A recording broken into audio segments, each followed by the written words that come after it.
Hello everyone, welcome to our Let's Play series of Pillars of Eternity 2. This is Colonel RPG as usual, and I'm very happy that you're chosen to join me today as we have a chat with some of the gods in here, and they're bickering, they're complaining. And Woodica is complaining to Magrin, "You fool," she says, "if only we had attacked him when I first proposed it." And accusations drip bitter as bile from her tongue. And this is a fully voiced over dialogue, which means we have our narrator to join us, which is always awesome. So what's going on here is what I'm gonna ask, even though I could pat the cover of Woodica's burned book and signal that you'll talk later. Oh, very promiscuous? That's not the word. I don't want that. No, and also Woodica can burn for all I care.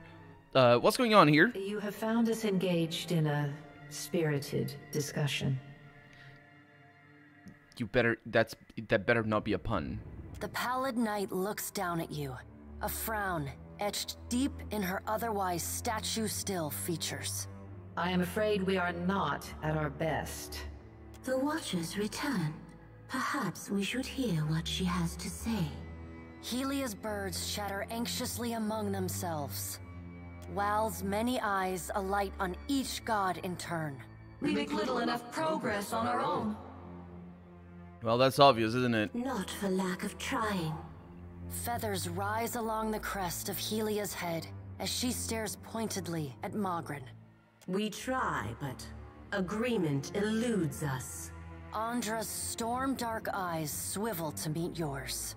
Is there nothing we can do? Magrin glances at the pallid knight from the corner of her eye. After a thoughtful pause, she speaks. The time has come for us to seize the power we have long left untouched and absorb our scattered children. Andra nods, her lure bobbing bright. Terrible though it would be, perhaps you are right. It bears mentioning that Andra is awful and she's the worst. Didn't Magrin mention this once before? I did, and I was scolded like a child for my terrible audacity. A curl of steam rises from her nose. The pallid knight looks on, impassive. Should we be killed, we may possess the bodies of our godlike children. Or should we face a force too powerful to stand against, we can absorb their souls, granting us additional strength. Yeah, I got that before. Showing surprise here. Wait, you mean Palutena and Takeo? Or do you mean all godlikes? Because that's an interesting thing. I've always figured that godlikes would be a little bit more common. There's only 4 in the first game. There's Magrin's, there are definitely Andra's. There are probably Barath. That would be the night or darkness or whatever. And there's Moon godlike. Wait, was that Abaddon? Who would be the Moon godlike? Huh. But yeah, they mentioned the previous line sort of, you know, they want to possess people and just come in here.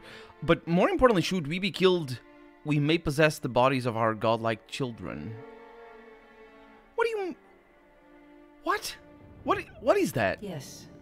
Thousands of their lives would be forfeit to serve the greater good. The greater The good. pallid knight speaks with the chilly temperance possessed only by the god of death. The greater good here is clearly their good. There's no greater good here. What the heck? Wait, actually, wait. I do intend to stop Eothas from destroying the world. That's a thing as well. Who's good? Yours? We are your gods, forged of thousands upon thousands of willing souls sacrificed on the altar of progress. Yes, our good is greater. Well then, I guess your will is greater as well, because my will is gonna fight against yours, and I guess that's gonna decide which good is gonna work, isn't it? But the time for that plan has long passed us by. I'm glad to hear it. I'll just jump a little bit. Are we to keep nothing for ourselves? Not a single secret retained? Not a solitary mystery? It's fine, Whale. It's fine. They're the god of secrets, and that's why they're upset about this. Magrin elbows one of Wal's floating eyes away. Eothas will lay bare our every secret soon enough. What is one or two revealed now? But we get ahead of ourselves. First, the Watcher must get to Ukaizo, and that will be a trial all its own. No, I'm getting down to the south. Actually, I have other business to do, for the moment, anyway. What do you mean? The Guardian of Ukaizo has stood watch over that place for millennia. It will not stand aside, not even for Bareth's herald. Helia, who had been lost in quiet, anxious conversation with her birds, breaks in. It yet lives. Of course. Our progenitors crafted it. A pair of Helia's finches come to join Wal's floating eye. They hover just out of Magrin's reach and swoop in to poke her when she's not looking. Why? Why is she doing that? And the Watcher will be forced to reckon with it if she wishes to confront Eothas. The birds at last linger too long, and Magrin slaps them away. They burst into a cloud of essence, then reform and fly in a screeching chorus back to Helia. Guardian of Ukaizo, huh? A creature crafted by the Ingwithans to protect the machinery of reincarnation. It doesn't care much for visitors. Will you divulge our every secret to the Kith, Magrin? Magrin shrugs. If it suits me. Go prepared, Watcher. The Guardian will not stand aside, not even for the Herald of Bareth. Won't Eothas take care of it? It is not one of Galawain's mindless beasts. It has a heart and a mind, and it will throw neither away to oppose Eothas. And Eothas will not fight the creature. It would prove little more than a distraction for him, especially as my tsunami and Magrin's volcano couldn't stop him. Why can't you just get rid of it? It is its own creature, Watcher. It does not listen to us. There is another topic we have yet to address. The pallid knight holds up one gauntleted hand, and the other gods fall silent. Tell me, Watcher, where do you stand? What do you think of Eothas' scheme to destroy the wheel? Lovely choices. Let's see. It's a long time coming. Kith will finally know what a bunch of frauds you all are. They will also know what deep and terrible misery of not being reincarnated and basically everybody dying. With the god's guidance, we might survive what Eothas plans. Literally, this line means we might survive the destruction of the wheel. I am not 100% sure that's what it is supposed to mean. Because what Eothas plans is the destruction of the wheel, so you can replace those words for the destruction of the wheel, and then the sentence means that. Then again,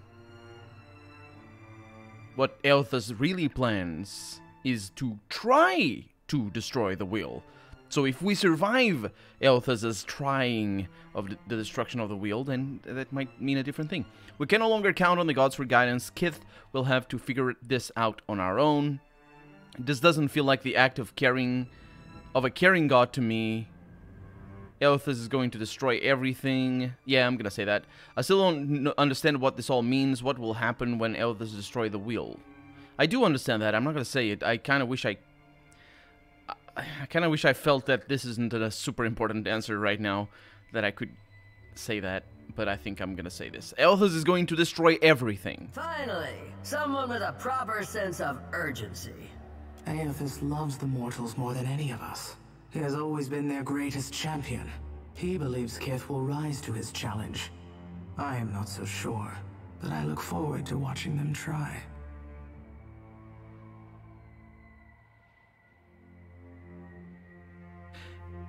He didn't tell me that, actually.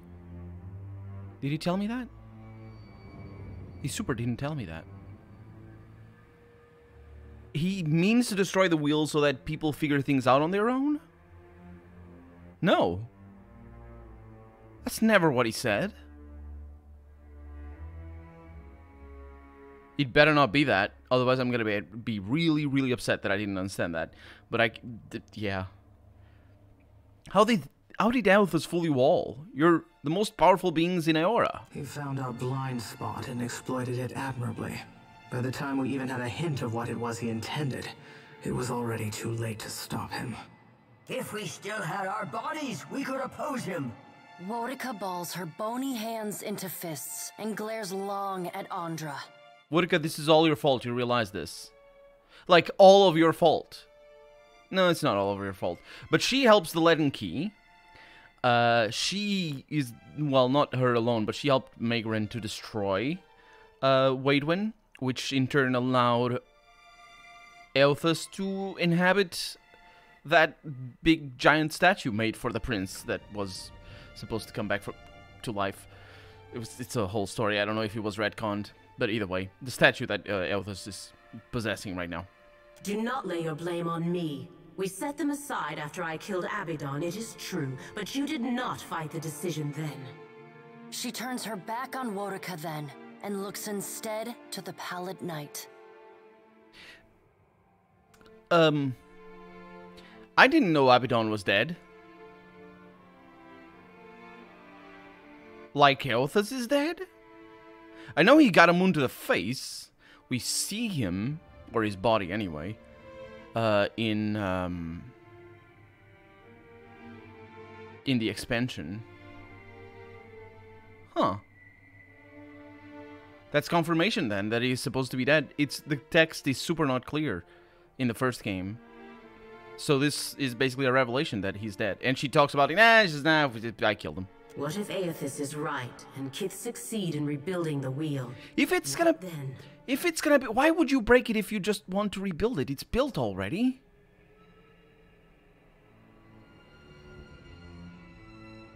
We'll remake our world without you in it. Wait, that's a possibility, because I want that. Can I order a couple of those, please? And some fries? Maybe? We'll learn and grow as Eothas intends. We'll remake our world without you in it. Don't worry, there will always be a place for the gods in Aora. I don't know, but aren't you curious to find out? 4 options. I'm gonna go with that one, but I don't know. This is the first time this option is being presented as well. Such hubris. Look who's talking. Kith will make a mess of things. You cannot help yourselves. You must be controlled, lest you stray and fail. And what if they fail? Then they die. And so do we. We should invert that. You should die first, and then we die, if we need to, or can, or have to, We or have whatever. to help them. Helia's voice rises, near to panic. And yes, Helia is the best goddess of all, but we knew that already from the first game as well. Wodika drives her fist into her hand. Help them? We should finally bring them to heel. The Pallid Knight raises a hand and stares at Wodika until she falls silent. Watcher, Eothas yet values your counsel. The Pallid Knight's eyes bore into yours. An impassioned plea from the Hound of Eothas may still temper his actions. Confront him at Ukaizo. He's not going to listen to me, I'm just a kith. Never have I known Eothas to converse with a mortal as he does with you. Your opinions must matter to him a great deal. The Pallid Knight's stern countenance softens. Time moves swiftly away from us now. The Pallid Knight spreads her hands before her. Go, Watcher. Do what you must. The edges of your vision begin to dim. Like a sun setting, twilight encroaches on your mind. Wait, what happens if I fail to convince Eothas of anything? You will not fail. Oh, dang it. The Pallid Knight conjures a blinding white light in her palm that swiftly grows to engulf the room. Then, the crack of thunder rends the air, and you feel the floor drop out beneath you. You come to flat on your back, staring at an all too familiar ceiling. Alone once again. Well, that's big revelations right there. I really appreciate that. I like that. I like the revelations. It makes me not finish the game without knowing that the freaking Engwithans made the gods. Because that was the problem with the first game. I finished the first game and I didn't know. I didn't understand that the Engwithans made the gods. I will be replaying Fallout. I will be replaying Fallout. But I will be replaying Pillars of Eternity in the future. Probably not on camera. I've done pretty much everything. and I mean Pillars of Eternity, the first Pillars of Eternity. I'll be replaying it, and I will be keeping an eye out. Oh, such an eye out. Ooh, I've received an important missive from Hazanui Karu. Read it.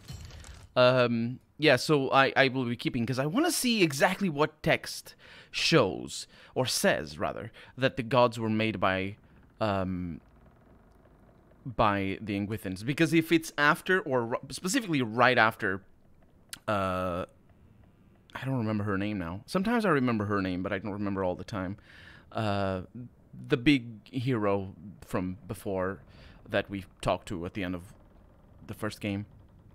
Izuara, I think somewhere around there.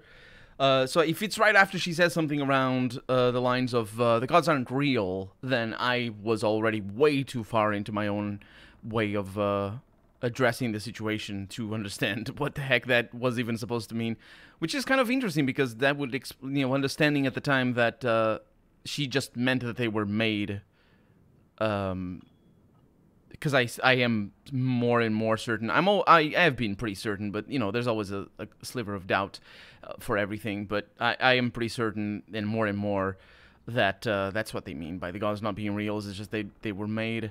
And that's why we don't have cell phones, because they are not real. They were made. So they're in an imagination. And I just mentioned cell phones, but YouTube videos are even less real. Can you touch them? You can't. You can touch the cell phone, though. But can you really?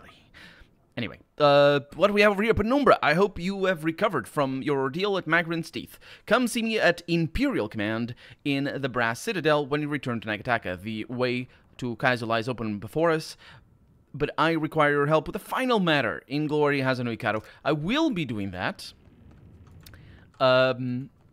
Constantine. Let's get a move on. Can I have you in my team? I'm not sure. But yeah, I'll go going back. But we're doing the expansion, so do we have many animals in here? There's 2 animals right on top of each other. 3 animals. Right. Okay. Well, it's all the dogs, isn't it? I can still feel those vines under my skin. But that will pass. Thank you. Of course. Indeed. My lady? Then there's echoes everywhere. Okay, let's get out of here. Let's just go to the south. That's where. Well, we're not going immediately to the south because I'm exploring the. Oh, it's a beautiful day, even though it's raining. Exploring the Fog of War, which means we have an island over here, and that's where we were going last episode, and that's where we're going right now. That was a surprise, and we're here. Let's collect all the things. So we have 1 Anger. That's not too bad. We can go to Tahai. Tahai? Tai. Could be anything, really, because you don't know how the H is pronounced. It could be pronounced in many different ways. What do we have? We have some demons that are mean. They're not demons. They're imps. Different thing. Excuse me.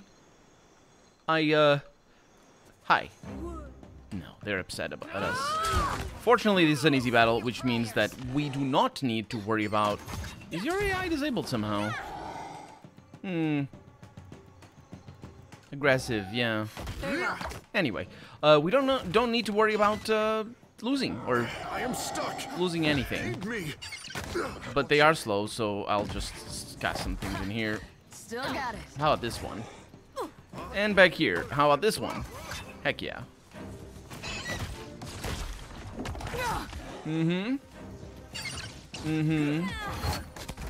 There we go. There we go. Ramble about how the health system in the first game was better. And we move on. What do we have over here? A plus 10% area of effect. That's not a bad thing. Plus armor rating against spells. Nothing too terrible here, to be fair. Let's put this over here. And not that I can use it easily. But this one, I think we have it. Yeah, okay. Good stuff. So what is this supposed to be? Just a little place? I think it's just a little place. Okay, moving on. I mean, it's just islands in the middle of nowhere with a little bit of fighting. There's no real parallel in the first game. I think I think that's because the first game still had the exploration still very much rooted in... That's interesting, we didn't name that island. In Baldur's Gate, in the way Baldur's Gate's exploration works. This game doesn't have the same sort of big levels that connect to each other and all that sort of stuff, so it's a little bit more focused in the exploration. The water darkens off the starboard bow of your ship, and jagged spurs and spits rise from the waves in the near distance. Raised voices carry from the helm. Vector gestures towards the broken water. We can cut days from our journey through here. But Oswald is clenching the wheel with white-knuckle determination. I don't care if it would fill our hold with rum. We're not sailing through a reef. Oswald notices you and relaxes. Captain, help me talk sense into Vector. So Rum-Dum Rigere, what's the condition of our hull? He grins. It's in good repair, Captain. I wouldn't sail through a reef myself, but if there isn't good time to try, this is it. So what is the Teotara Marvel? Didn't we see them already? The marvel, anyway? Vector shrugs. It's supposed to be a grand sight. An ancient mystery. I haven't seen it myself. Yes, you have. Elder Ingrim nods. A greybeard is claimed to have seen it. Swore it brought him 10 years of good health and favorable winds. The other sailors murmur eagerly. Even if this marvel is closed, there's no guarantee we'll see it by going through the reef.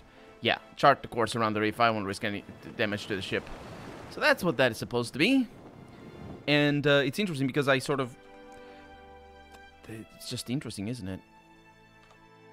We did a... It is a big... Yeah, it's just... Wait a minute. Huh. So we're going all the way around. There's nothing over there. Curious. Very curious. Because we can't go through there. And we have some repair supplies. And Puracao. Which is almost like Curacao. Which I'm pretty sure is pronounced Curaçao. But then again, I wouldn't know. Because I've never heard it. I've only seen it in games. These people are upset at me. That is more of an upset. Also, there's Puracao. That's the name of a dragon. Also, you leveled up and I forgot about it. I'm so sorry, Takeo. I'm so sorry. So you're going up on your bluff. And then we have one new druid ability. We could go with this. That is not really for him. Is more of a damage dealer. Maximum empower points. Not really my kind of thing. I've been reading about empowering. And I'm pretty sure what happens with empowered attacks is basically when you empower yourself, you do a certain amount of empowered attacks after a while. So I'm not really sure how that works because I haven't looked into it. But I think that's where it comes from.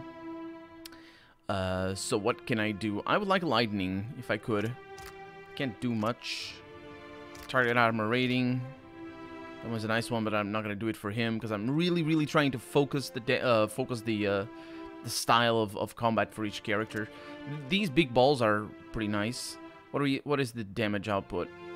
He has might. That's why I have him. So we could go with these things. The Twin Stone sends 2 deadly boulders. Also because it's at the front. This used to be full AoE, but now it isn't. They saw my Let's Play. They were like, this guy keeps using this, and I'm tired of hearing his joke. That is not even very good. And so I will stop him from using that. And so they did. So some stealth instead of Arcana? Nah, nobody needs stealth. Nobody needs Arcana either, but... Anyway, she's helping me. So we got a new ability for Rogue or Ranger. And boy, oh boy, she's amazing. Oh, also interesting that it wasn't selected. Did you notice? It wasn't selected up there. Yeah, she's amazing. She's so specialized in great things. I'm really happy with the way Maya turned out.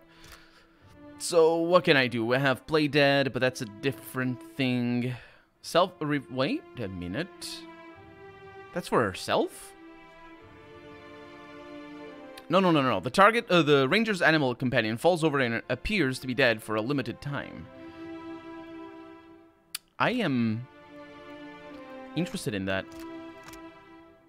We have the revival already, so that's going to help a little bit. We have the Master Skull. I think I was trying to focus on some of these over here. I'm not sure I had the chance to do everything in that regard. Let's look at the rogue over here, because we have the Withering Strike, but then these ones, I didn't see them as particularly, some corrode damage, particularly amazing. So, yeah, and then we have these. We have those Blinding Strikes that I'm not using anymore. We got Escape, Shadowing Beyond, Shadow Step. Nope. Toxic Strike. Oh, yeah, I looked at that already. And then the rest of the stuff back here. Riposte.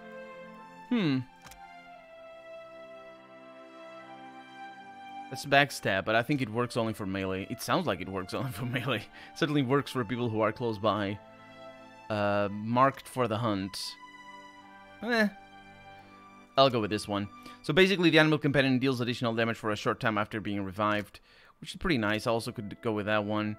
The Ranger quickly dives to a safe distance and gains Quick Aspiration, which is +5 Dexterity, and does not cause recovery, which means it is instantaneous. Actually, that's kind of nice. I'll go with that. That can save my life, although I doubt it. I usually am very careful with positioning, but that can help. Let's go indeed, and let's see what we can do over here to Port a Cow next episode. For right now, I'm Colonel RPG, and this has been Pillars of Eternity 2. I really hope you've enjoyed it, and if you did, go ahead and leave a comment, like the video if you want to see the next episode come out sooner rather than later, but above all, thank you so much for watching, and I hope I'll see you next episode. Bye-bye.